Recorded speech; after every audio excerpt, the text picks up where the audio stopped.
माध्यम से एक जो फोरम बनाया गया है, जिसको दीप फोरम के नाम से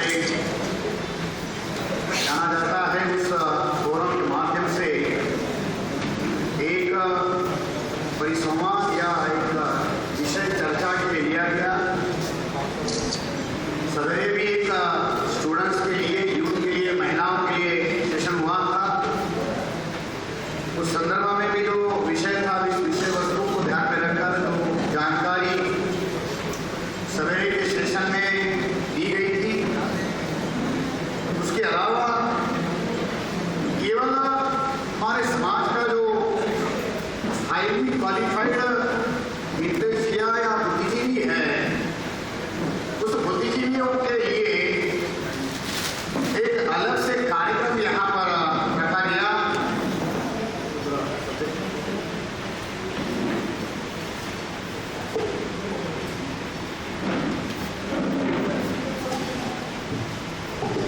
जिसके लिए एक सब्जेक्ट जो हम लोगों ने आज विषय चर्चा के लिए जो रखा हुआ है, समाज को सही दिशा में लेकर जाना। ये समाज के जो शिक्षित लोग हैं या जो एजुकेशन ले रहे हैं, जैसे हमारे समाज के डॉक्टर्स हैं, इंजीनियर्स हैं, एडवोकेट्स हैं, प्रोफेसर हैं, इन लोगों का एक कर्तव्य है एक विचार मंथन। इस विषय वस्तु को साथियों हम लोगों ने चर्चा के लिए रखा। दीप के जो हमारे महाराष्ट्र के जो संयोजक हैं डॉक्टर ससाने साहब, यहाँ के जो ऑफिस बेरर साहब हैं डॉक्टर कदम साहब, डॉक्टर कामदेव साहब ने जो बातें आप लोगों के सामने रखी, वो जो चर्चा हम लोग इस माध्यम से आप लोगों के सामने चर्चा के लिए करना चाहते हैं, उसकी पार्श्वभूमि या इस विषय वस्तु की भूमिका हम लोगों को जानना समझना बहुत ज्यादा जरूरी है। ये जो शब्द यहाँ पर आप लोगों को बोला गया है दीप, दीप का मतलब ही रोशनी देने वाला, अंधेरे को दूर करने वाला। ये जो शब्द भी निर्धारित किया गया, उसकी भी अलग से एक सोच है। हमारे समाज में रोशनी देने वाले लोग हुए मगर फिर भी अंधेरा है। ये हमारा जो संकट है कि हमारे समाज में ये सारा वर्ग है। बाबा साहब अम्बेडकर का रेफरेंस डॉक्टर साहब ने बताया कि जिस समाज में 10 डॉक्टर हो, 20 वकील हो, 30 इंजीनियर हो, उस समाज की तरफ आंख उठाकर देखने की किसी की हिम्मत नहीं होगी। आज तो गली में भी मिलते हैं, मगर फिर भी समाज की तरह को बुरी नजर से देखने का जो काम है वो जारी है। ऐसी स्थिति में ये वर्ग है और समस्या भी है, दोनों चीजें हमारे सामने हैं। साथियों, जिस समाज को हम अपना बुद्धिजीवी मानते हैं, ये जो वर्ग है, ऐसे माना जाता है कि समाज का ये जो पढ़ा लिखा वर्ग है, ये समाज का ब्रेन है। ये जो हमारे समाज का हाईली इंटेलेक्चुअल जो क्लास है, हम ऐसे मान सकते हैं कि ये हमारे समाज का ब्रेन है। मगर साथियों, आज की हमारी समस्या है कि जिस समाज का ब्रेन ही कोमा में हो, उसके हाथ पांव होकर काम नहीं करते। हमारे समाज का जो ब्रेन है आज की स्थिति में ये कोमा में है, ट्रॉमाटाइज हो चुका है। और बगैर ब्रेन के हम ये जो मास है उससे रिजल्ट की उम्मीद करते हैं। अब जिस समाज का ब्रेन ही कोमा में है, उसके हाथ पांव होकर भी चलने वाले नहीं है। संचालन करने वाला, नेतृत्व करने वाला वर्ग ही योजना बनाकर ब्राह्मणों ने ड्रामाटाइज किया हुआ है, कोमा में डाला हुआ है। पहले उसको वहां से बाहर लाकर इस मकसद के लिए उसको बनाया गया, वो जानकारी उसको देना होगा। उसके बाद ही उसका आंदोलन के लिए साधन के तौर पर उपयोग और प्रयोग हो सकता है। इस वर्ग से हम नेतृत्व की उम्मीद करते हैं, समाज की दिशा देने की उम्मीद करते हैं। क्या आज की स्थिति में वो जानकारी हमारे पढ़े लिखे लोगों को है? इससे हम ये नेतृत्व की उम्मीद हमारे महापुरुष करते थे। क्या उस दृष्टि से उस वर्ग ने अपनी कोई भूमिका बनाई है? ये थोड़ा बहुत हम लोगों को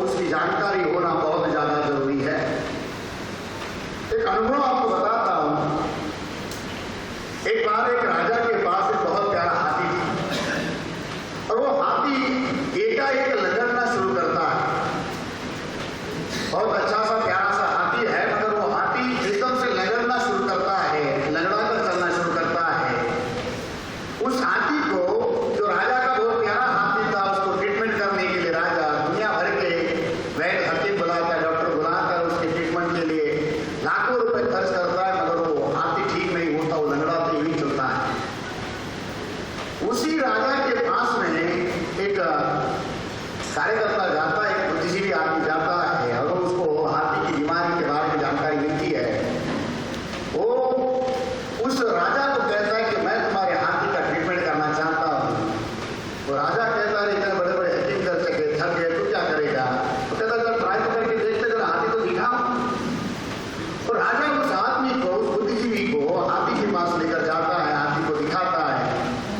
वो जो बुद्धिजीवी होता है, वो सज्जन होता है, उस हाथी को हाथ में नहीं लगाता, हाथी को देखता है, महावत को देखता है और राजा को बोलता है थोड़ी देर तक उस महावत को बिठा दो ताकि मैं ट्रीटमेंट कर सकूं। और वो राजा, वो हाथी का महावत है, उसको थोड़ा आदेश देता है, महावत की जगह जाकर बैठता है।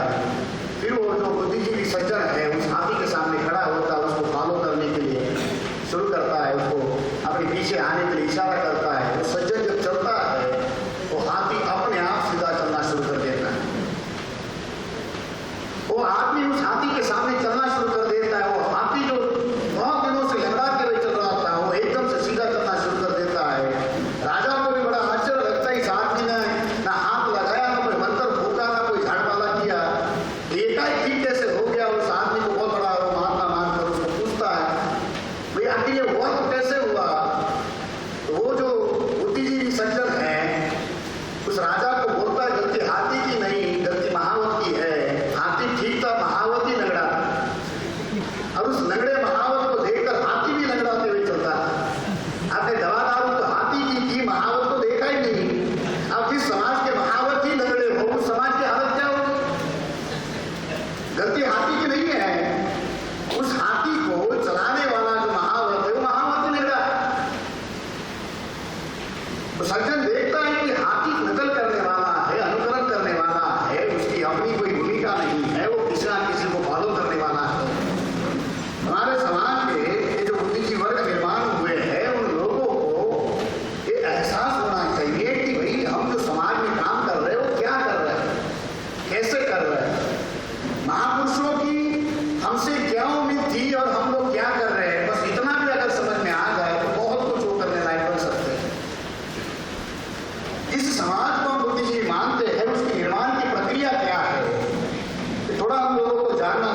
साथियों, हम जिस समाज के बुद्धिजीवियों की चर्चा कर रहे हैं, ये बुद्धिजीवी समाज में बने तो कैसे बने?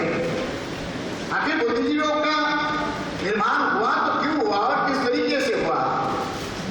एक वेस्टर्न थिंकर है एंटोनी ग्रास्मी, और एंटोनी ग्रास्मी ये कहता है किसी भी गुलाम कौम को, गुलाम समाज को अगर आजाद होना है, उन गुलामों को सबसे पहले क्या काम करना होगा? और वेस्टर्न थिंकर एंटोनी ग्रास्मी कहता है अगर उस समाज के गुलामों ने अपने अंदर अगर कोई बुद्धिजीवी वर्ग निर्माण किया तो वो बुद्धिजीवी वर्ग अपने समाज की गुलामी का अंत कर सकता है। उन गुलामों में अगर कोई इंटेलेक्चुअल क्लास पैदा हुआ, अगर उस गुलामों में ये योग्यता वाला वर्ग निर्माण हुआ तो वो वर्ग अपने समाज की गुलामी का अंत कर सकता है। साथियों, उस एंटोनी ग्रास्मी से पहले ज्योतिराव फूले ने हमारे समाज के बुद्धिजीवी वर्गों का निर्माण करना शुरू कर दिया। 1848 से लेकर 1956 तक 108 साल तक ये आंदोलन चला और उसके परिणाम स्वरूप हमारे समाज में जो सारी असेट, जो भी कुछ इंटेलेक्चुअल क्लास हमको दिखाई देता है, वो उसके बाद का।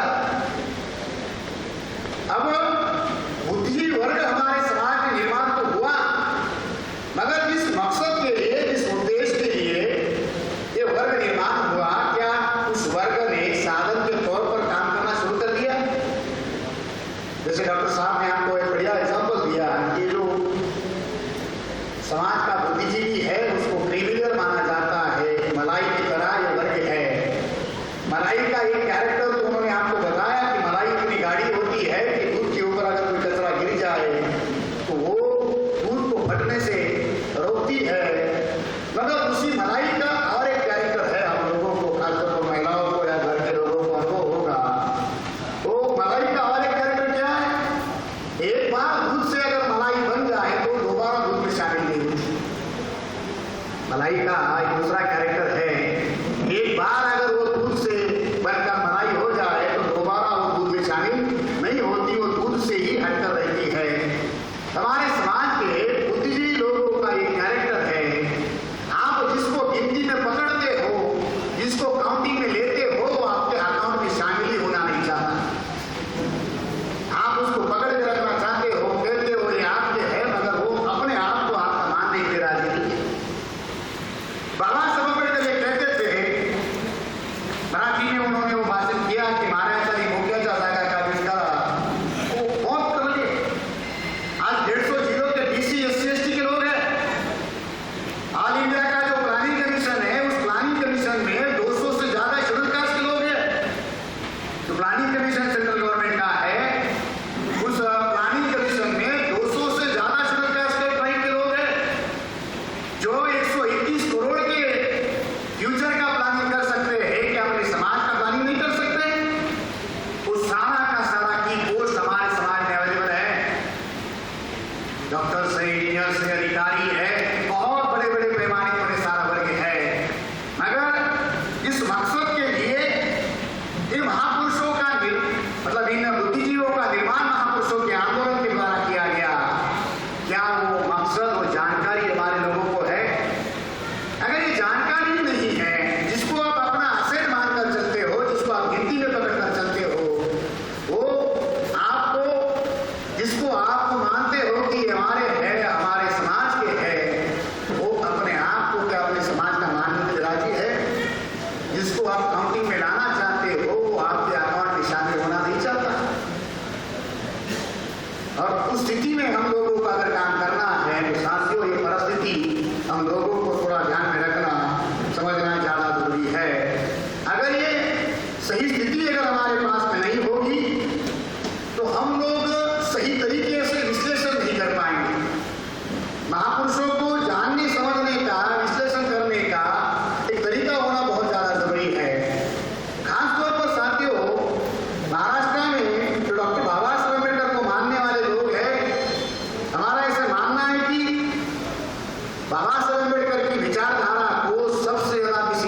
समझाने के लिए अगर जाएंगे तो